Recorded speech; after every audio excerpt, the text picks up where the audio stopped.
dear students. In this video I am going to discuss about the nervous system. So this is the subject of anatomy and physiology for JNM first year students. So in this nervous system already I have discussed about the introduction and the nervous system classification and about the characteristics of neuron, and we have seen the neuron diagram and parts and functions we have seen in the previous class. And next thing is about brain and cranial nerves. So we have seen that introduction of brain and definition, and what are the parts of the brain and its functions. Now we are seeing one by one.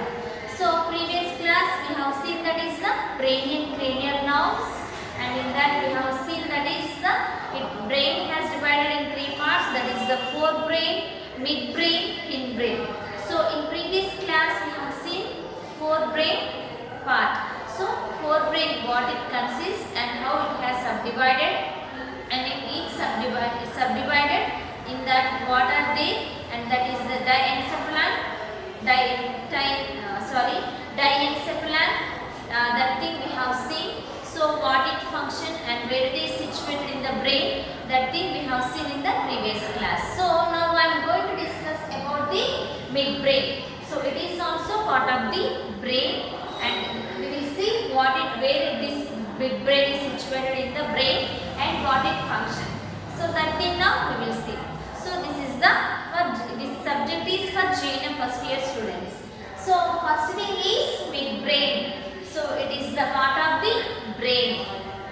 And next thing is this midbrain is between pons and diencephalon. This midbrain is situated in the between pons and diencephalon, and it consists of two parts. So this midbrain is situated between the pons and diencephalon, and this midbrain is consists of two parts. So what are those two parts? One is tectum and second one is cerebral ventricle. So one is tectum and second one is cerebral ventricle. So this is the midbrain part.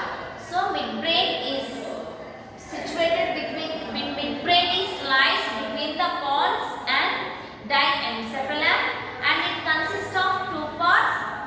What are those two parts? Tectum and second one is cerebral ventricles. So these two are the consist in midbrain. So we'll see this tectum and cerebral ventricles, what it means. So first one is tectum. It is formed by two structures. So first one is tectum. This tectum is consist of midbrain, and this tectum is formed by two structures. So what are those two structures? That are the superior colliculus and inferior colliculus. So the tectum is divided. So the tectum is formed by two structures. So the two structures are superior colliculus and second one is inferior colliculus. So we'll see one by one what it means. So the superior colliculus is a small structure and is an important center for reflexes, and superior colliculus control the movements of the eyes, head, trunk and limbs in response to visual impulses, and superior colliculus also receives efferent from optic tract, and which helps in the integration of optical and postural reflexes. So this is the superior colliculus. It is nothing but this superior colliculus is a small structure. So it is a small structure and is an important center for reflexes. So this tectum is formed by two layers. So in the two layers, first one is superior colliculus. This superior colliculus is a small structure and it is very important center for reflexes. And this superior colliculus is controls of the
what are those? Tectum and cerebral peduncle.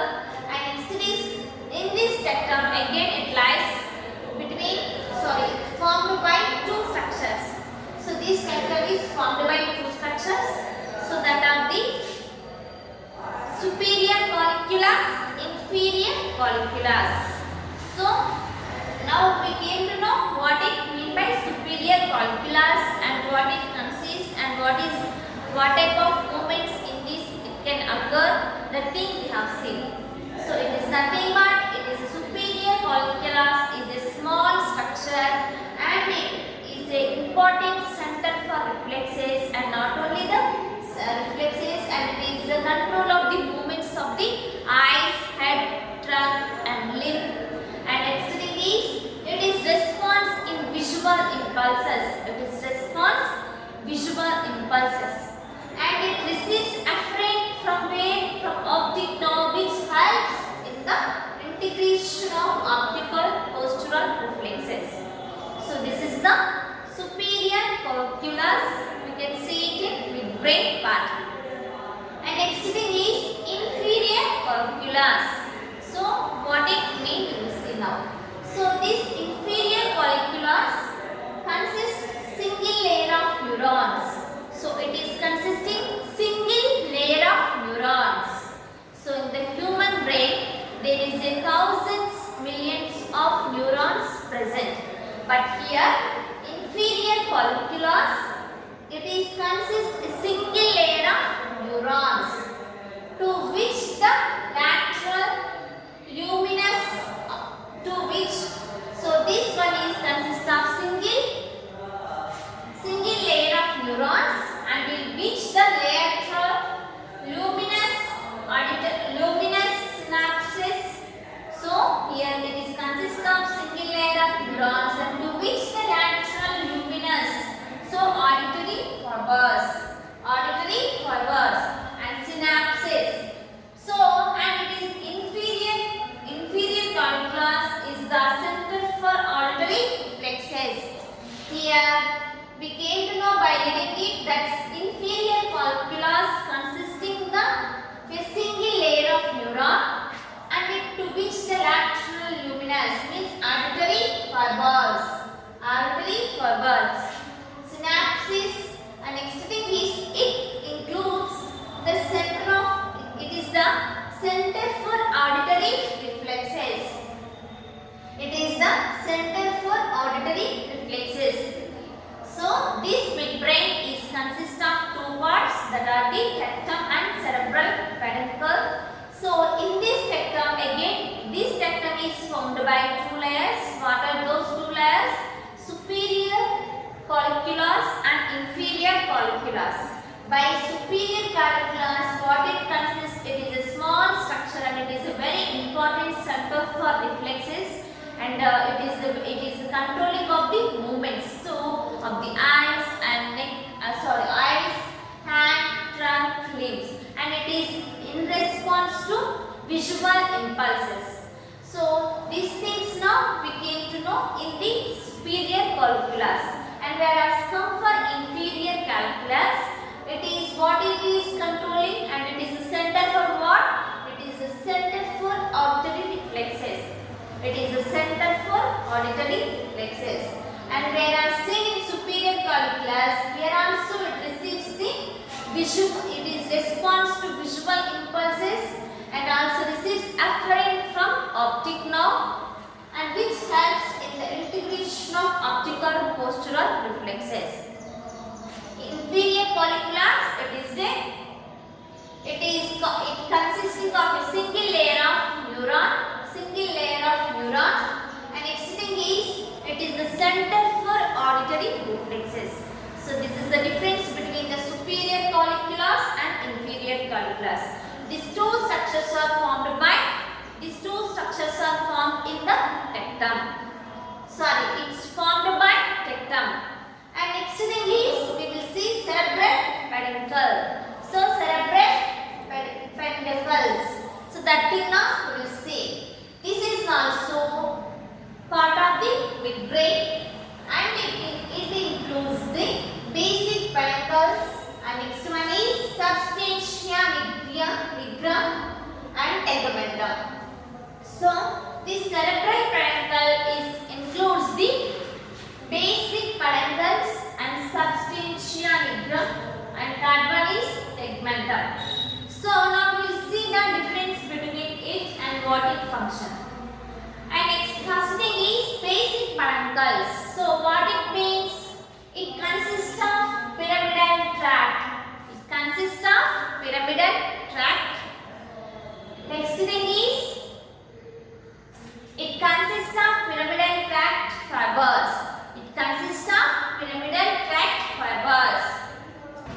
So we are seeing about the midbrain part. So this midbrain consists of the tectum and cerebral peduncle. So we have seen now tectum part. Now we are going to see about the cerebral peduncle. So it consists of the basic peduncles, and next thing is substantia nigra, and next one is tegmentum. So these things we can see in the cerebral peduncle. So it includes, it consists of pyramidal tract of the fibers, and next thing is in the middle temporal content. So in the middle temporopontanate fibers. So in the middle temporopontanate fibers laterally and frontopontanate fibers medially. So here this cerebral peduncles is consist of the basic peduncles and the substantia nigra and tegmentum. So whereas come for basic peduncles, it consists of the pyramidal tract. It consists of the pyramidal tract fibers. So in these middle temporopontanate fibers is laterally and frontopontanate fibers is medially. So here the temporopontanate fibers is laterally and the frontopontanate fibers are medially. So these things we can see in the basic peduncle. So that thing is the part of the cerebral peduncles. And next one is substantia nigra. So substantia nigra, it is situated below the red nucleus. So this thing is situated below the red nucleus, and it is considered as one of the component of basal ganglia. So it is considered as one of the component of basal ganglia. So this is the substantia nigra. And next one is tegmentum. This tegmentum lies dorsal to substantia nigra. This tegmentum where it is lies dorsal to substantia nigra and is actually the upward continuation of the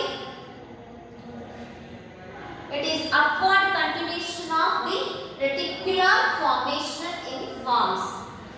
This tegmentum is lies dorsal to substantia nigra and is actually the upward continuation of the reticular formation in pons. This tegmentum comprises three decussation and red nucleus.